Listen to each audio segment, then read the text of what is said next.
Hello, my friends. Welcome to my Sniper Trading channel. Forex trading analysis मध्ये तुमच्या सगळ्यांचं हार्दिक हार्दिक स्वागत.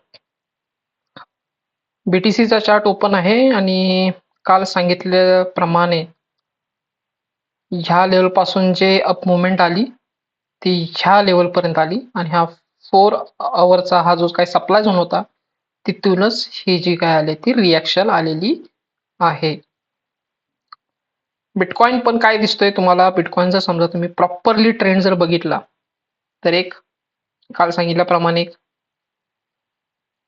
हायर हाईज बनवतोय. ठीक आहे, हा एक हाय झाला, इथे एक हाय झाला, राईट. देन त्याच्यानंतर हा एक हाय झाला आणि कुठलाच हाय म्हणजे जो प्रिव्हियस जो हाय आहे ना त्याच्या खाली कधी क्लोजिंग अजूनपर्यंत दिलेली नाहीये. बिटकॉइन मध्ये आतापर्यंत तरी सध्या ही मोमेंटम कंटिन्यू आहे. अजूनपर्यंत तरी त्याने त्याच्या खाली लोएस्ट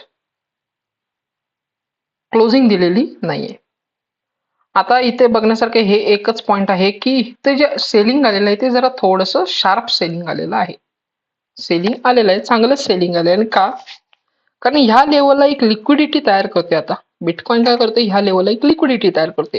म्हणजे इथे एकदा टच झालं, दोनदा टच झालं, कदाचित तिसऱ्यांदा सुद्धा टच होऊन खाली येईल असं फील, म्हणजे असं एक पिक्चर क्रिएट होईल की इथे सेलर्स खूप भरपूर आहेत आणि इथे अजून सेलर्स ऍड होतील आणि मग मोठा प्लेअर काय करेल, या सगळ्यांना उडवेल आणि वरती घेऊन जाईल. One of the possibility. आता सेलरला जर समजा ह्याच्या खाली घेऊन जायचं असेल तर त्याला ताकद किती लावावी लागणार? जवळपास 68,000 ते 57,000, 58,000, $10,000 जवळपास एवढा डिफरन्स आहे त्यामुळे. सो सगळ्यात सोपं कोणतं येणार आहे की ह्या सगळ्यांचा एसएल हंट करायचा इथे, या सगळ्यांचा एसएल हंटिंग करायचं. सो व्हॉट आय फील की मला एक्झॅक्टली काय दिसते या पॉइंटला की इथे एक सप्लाय झोन होता.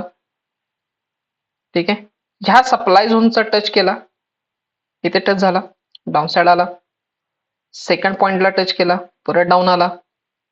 आता ह्या डाऊन येण्यामागे आणि आता बघा इथे काय झालं, इथे थोडंसं साईडवेज गेलं, ह्या सप्लाय झोनला टच केलं, ह्या सप्लाय झोनला ऑलमोस्ट एक दोन वेळा संपवलं. आता ही जी कॅन्डल आहे ना, ही जी कॅन्डल ही ठरवणार आहे की बिटकॉइन इथून ह्याच्या खाली येतोय का इथूनच वर जातोय परत. ही जी ग्रीन कॅन्डल तयार होणार आहे ना, ह्या कॅन्डलवरती सगळं डिपेंड आहे की ही ग्रीन कॅन्डल कशी तयार होते. जर समजा अजून आपण 4 अवर्स म्हणजे डिस्कस करतोय तर अजून टोटल 3 तास पेंडिंग आहे.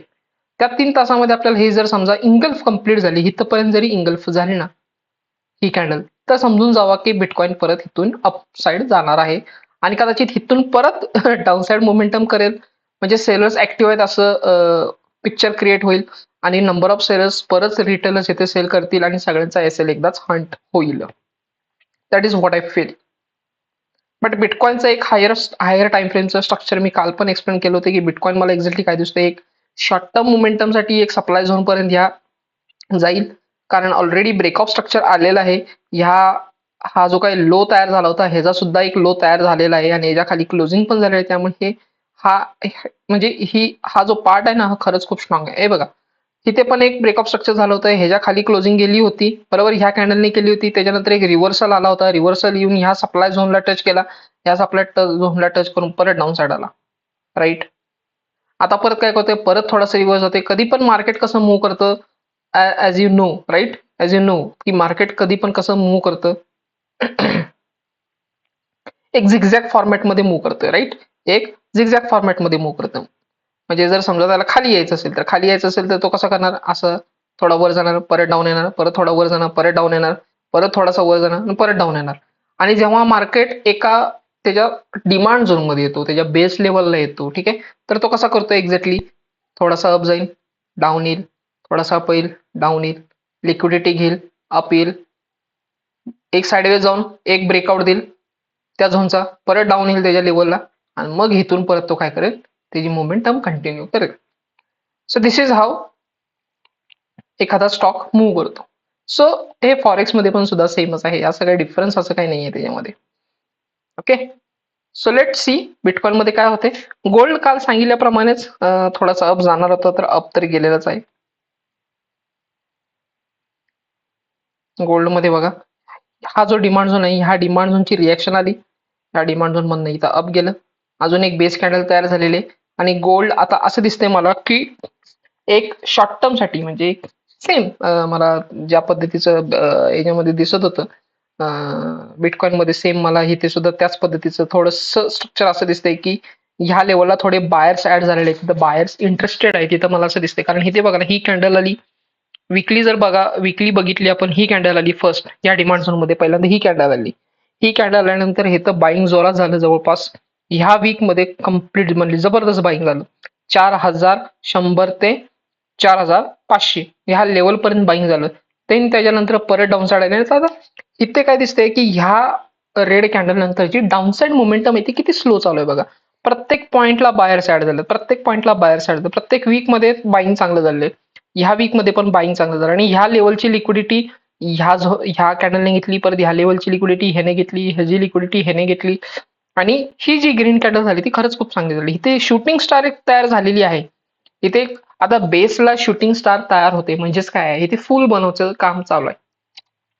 आता ह्याचा जर समजा एसएल घेतला, म्हणजे इथे जर सगळ्यांची लिक्विडिटी हँड केली, तर डेफिनेटली इथपर्यंत म्हणजे ह्या लेवल पर्यंत तरी मला गोल्ड जाताना दिसतोय. एक शॉर्ट टर्म साठी का असं ना, मला गोल्ड असं दिसतोय की इथून ह्या लेवल पर्यंत का असं ना, 4300 4400 ह्या लेवल का असं ना, पण गोल्ड जाण्याचा ट्राय करेल.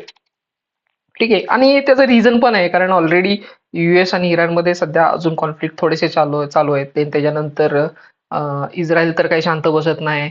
त्याचबरोबर युक्रेन आणि रशियामध्ये सुद्धा कॉन्फ्लिक्ट चालू आहेत, आणि रिसेंटली सध्या तुम्हाला न्यूज पण कळली असेल. ठीक आहे, मी आता सध्या त्यांची काही न्यूज बघत नाही, कारण बस झाला आता. Okay, so this is how gold and what I feel to the gold and BTC. Mark the levels, play with minimum risk, calculated risk. Like the video, share with your friends, and subscribe my channel. Thank you, tata, bye bye, take care.